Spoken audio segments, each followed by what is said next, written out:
Most of us who have lived with the events of 9/11 have, as a result, experienced some kind of trauma.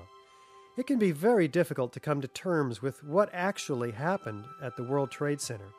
In fact, someone told me recently, "I wouldn't believe what you're telling me even if it were true." Our petition signers with psychological expertise have stepped forward to offer their insight. While this segment is clearly outside the knowledge base of the architects and engineers for 9/11 Truth, these experts in psychology highlight their valuable experience for us as to why this evidence can still be so difficult for people to accept. As we know, the horrors of what happened on 9/11 were televised all over the world, and they were televised, in fact, live. We witnessed the deaths of almost 3,000 of our fellow Americans.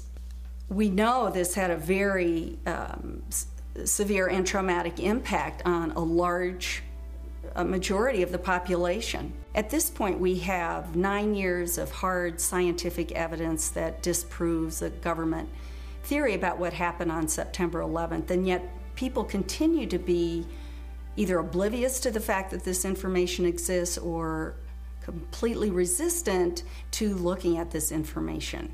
So the question becomes why?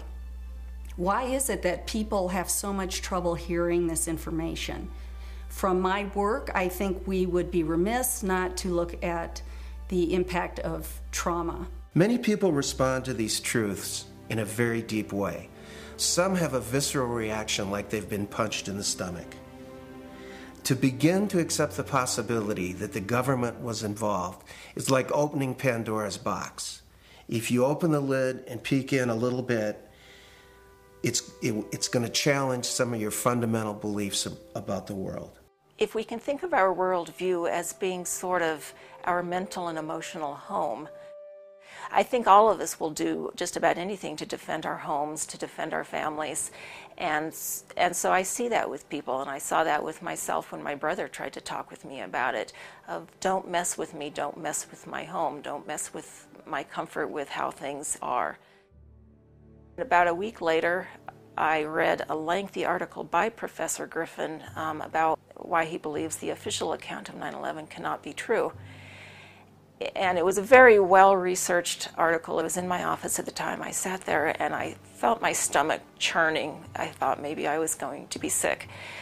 And I leaped out of my chair and ran out the door and took a long walk around the block, around several blocks, and just broke down. I understand now that what was happening was my worldview about my government being in some way my protector, almost like a parent, had been dashed, and it was like being cast out into the wilderness, I think is the closest way to describe that feeling. And I sobbed, felt like the ground had completely disappeared beneath my feet. And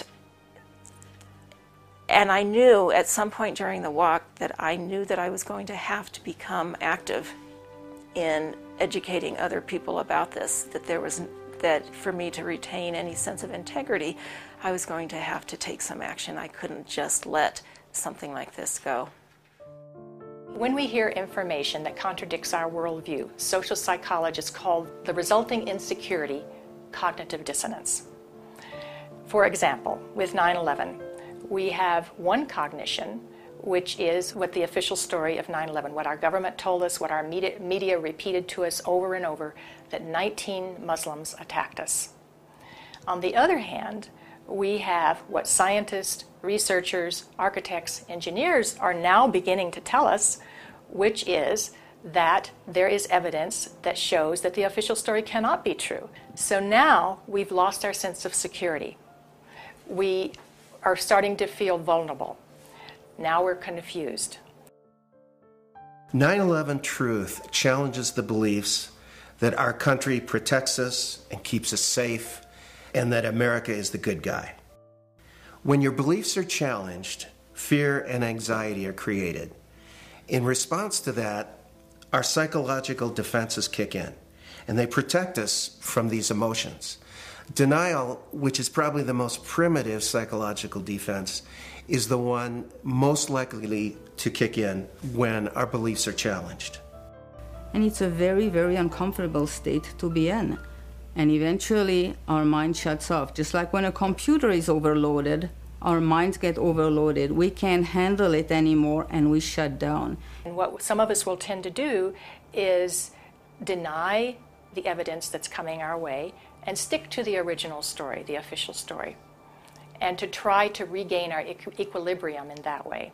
Another thing we can do is decide to look at the conflicting evidence and be sincere and be open-minded and look at both sides of the issue and then make up our own mind about what reality is.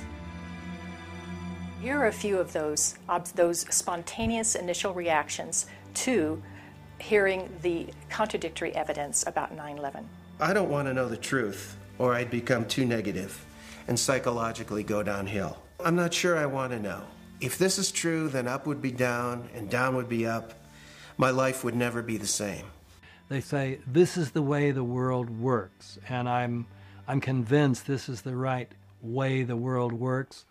9/11 doesn't fit into that paradigm. So I don't need to look at the evidence.